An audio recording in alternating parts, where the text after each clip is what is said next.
ప్రేక్షకులుగా మనం చూడొచ్చండి, ఇందులో నెగిటివ్ ఏమి ఉండదు. ప్రేక్షకులకు వినోదాన్ని అందించే ప్రయత్నంలోనే చేసిందే కానీ ఇది స్పెషల్గా అలా చేసేదేం కాదు. అందులో బాలకృష్ణ గారి సినిమాలో వండర్ఫుల్గా ఉంటుందండి. సో ఇది నెగిటివ్ ఏం కాదండి. సార్ అంటే ఒక హీరోయిన్ మీద అంటే ఒక లేడీ మీద అలా చూపించడంలో అంటే అంటే అంత పెద్ద బాలయ్య బాబు గారు అలా స్టెప్పులు ఏంటి అసలు? మనము అఖండలో చూసాం కదా స్టెప్పులు ఆ లెవెల్లో పెట్టొచ్చుగా, దాని నెగిటివ్ ఎందుకు పెట్టారు? సినిమా కూడా చాలా నెగిటివ్ అయిపోయింది, ఎలా చూడొచ్చు అంటే? ఇది ఇప్పుడు ఎవరి దృష్టిలో వాళ్ళు చూడాలండి. ఇది ప్రేక్షకులు మాత్రం కూడాను ఒక వినోదభరితంగా చూడాలి కానీ దీన్ని నెగిటివ్గా తీసుకోకూడదండి. అంటే కొంతమంది రివ్యూవర్స్ డాకు మహారాజ్ సినిమాకు మంచి క్రేజ్ ఉండేది, కానీ ఈ నిన్న రిలీజ్ అయిన సాంగ్ తో క్రేజ్ మొత్తం పడిపోయింది, శేఖర్ మాస్టర్ ఎక్కడ కనబడితే కొట్టేలా ఉన్నారు అంటున్నారు, ఎలా చూడొచ్చు? అదేం లేదు సార్. ఇప్పుడు ఎవరి వ్యూ పాయింట్ వాళ్ళకు ఉంటుంది సార్. ఇప్పుడు వాళ్ళు డైరెక్ట్గా చెప్పిన ప్రకారంగా శేఖర్ మాస్టర్ వాళ్ళ స్టెప్స్ వేయడం కానీ లేకపోతే ఇందులో బాలకృష్ణ గారు అంత అద్భుతంగా చేయడం కానీ దీన్ని నెగిటివ్గా నేను ఎక్కడైతే ఫీల్ అవ్వట్లేదు సార్. ఓవరాల్ గా డాకు మహారాజ్ నెగిటివ్ గురించి ఏం చెప్తారన్నా?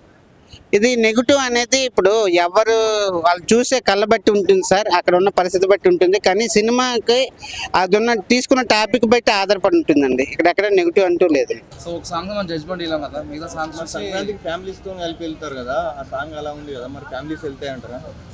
అంటే మనం చూసుకుంటే కొన్ని మూవీస్లో దానికన్నా దారుణంగా ఉన్న songs, but as a Balayya గారి ఏజ్కి ఆ సాంగ్ కరెక్ట్ కాదేమో. సో పుష్పలో ఇంకా అంతకుముందు సాంగ్స్ ఉన్నాయి, బట్ అంటే కొరియోగ్రఫీ అలా చేశారు, ఎక్కువ పబ్లిసిటీ రావాలని చెప్పి. ఇట్లా శేఖర్ మాస్టర్ని కొడదామని అంటున్నారు. శేఖర్ మాస్టర్ కొడుతున్నాం అంటే వాళ్ళు సినిమా అంటే వాళ్ళు ప్రేక్షకుల దృష్టిలో పెట్టుకుని తీసారు సాంగ్ అది. సో ప్రతిసారి ఎంతైతే దిగజారుతున్నారో ఇంకా ఎక్కువ దిగజారుతున్నారు అనమాట ఈ స్టెప్స్తో. సో సినిమా అయితే డాక్ మహారాజ్కి అయితే ఎటువంటి డోకా లేదు. అంటే కొందరు ఏమంటున్నారు అంటే ఏజ్ అయిపోతుంది అందుకే అలా స్టెప్స్ చేస్తాడని చెప్పేసి కూడా అలా ట్రోల్ చేస్తున్నారు. మరి చిన్న చిన్న స్టెప్స్ ఒకప్పుడు ఎన్టీఆర్ వేసారి ప్రీనేస్తున్నారు సేమ్ స్టెప్స్. బాలయ్య గారు ఎప్పుడు కూడా మైండ్ సెట్ ఎట్లా అంటే 60+ ఉన్నా కూడా 18 ఏజ్ హీరోలాగే ఉంటారు అనమాట. సో యూత్గా అనంటే ఆయన ఎప్పుడు కూడా ఉంటారు. మైక్ ఇట్లా ఎగరేయడం కానీ ఇట్లా ఫోన్ బాగేయడం కానీ అన్స్టాపబుల్ ఆయన ఎలివేషన్స్ కానీ అంటే యూత్ లాగా ఆలోచిస్తారు అనమాట. సో ఆ బేస్డ్ పరంగానే ఈ సాంగ్ చేస్తారు. ట్రైలర్ ఎలా అనిపించింది? ఏది అది డాకు మహారాజ్ టీజర్ బాగుంది. సో దాంట్లో మెయిన్గా మ్యాన్షన్స్ ప్రమోట్ చేస్తారు, ఇందులో మూవీని ప్రమోట్ చేయడం జరిగింది. సో మొత్తం గుద్దినట్టుగా అంటే రోడ్డు కానీ గుద్దడం కదా, బ్యాగ్ గుద్దడం అంటే ఆయన గుద్దడం అంటే దబ్బిడి దిబ్బడే పాటకి ఆ మాత్రం గుద్దపోతే దబ్బిడి దిబ్బడే మాటకి వాల్యూ ఉండదు. సో ఆ పాటకి న్యాయం చేశాడు ఆయన అంతే. సో ఆయన ఫైట్స్ లో కుదరం కాదు, డాన్స్ లో కూడా కుదరం. శేఖర్ మాస్టర్ స్టెప్స్ అంత స్టెప్స్ కరెక్ట్ కాదంటున్నారు, చాలా మంది ఫైర్ అవుతున్నారు.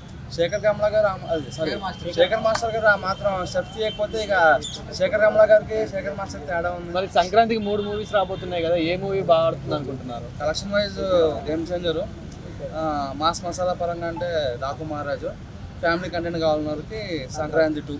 మాస్ మసాలాకి బాలకృష్ణ ఇప్పుడు నా కోడికి నాటుకోడికి తేడా ఏంటంటే నేనేం చెప్తాను. సో నాటుకోడి కావాలన్నా మాస్ మసాలా అంటే ఎందుకు హీరో, మాస్ మసాలా అంటే ఎందుకు హీరో చెప్పే కదా. ఆయన ఆయన ఆయన ఆయన 60+ అయినా సరే ఆయన మైండ్ సెట్ మాత్రం యంగ్ చేయాలంట కదా. ఏ సినిమాకి టికెట్ దొరికితే ఆ సినిమాకి వెళ్తాం. బట్ ప్రయారిటీ బేస్ వచ్చేసి బాలకృష్ణ గారు.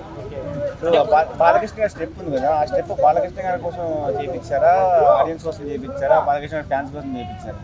అంటే నాకు తెలిసి వేరే హీరో కోసం చేయించుంటారు, ఆ డేట్స్ దొరకకపోతే ఆ స్టెప్ని అడ్జస్ట్ చేసి ఉంటారు.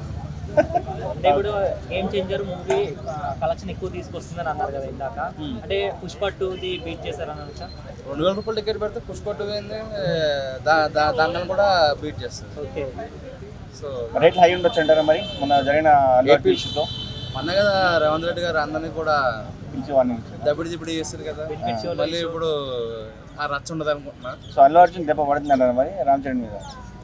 అల్లు అర్జున్ గారు దెబ్బ పడిందంటే పడిందని చెప్పాలి. మరి ముందే గేమ్ చేంజర్ రిలీజ్ అయిపోతే ఇంకా దెబ్బ పడేది కాదు. సో ఆయన దెబ్బకి 3 సినిమాలకి దెబ్బడి దిబ్బడి అయిపోయింది. ఈ సిచ్యువేషన్లో సంక్రాంతికి రిలీజ్ కావాల్సిన మూవీ అయినా గేమ్ చేంజర్ అనేది సంక్రాంతి రిలీజ్ కాదు, ప్రొడ్యూసర్ బొక్కలు వెళ్ళిపోతారు కదా, ఆయన ఉడ్డిలే కట్టుకోవాలి కదా.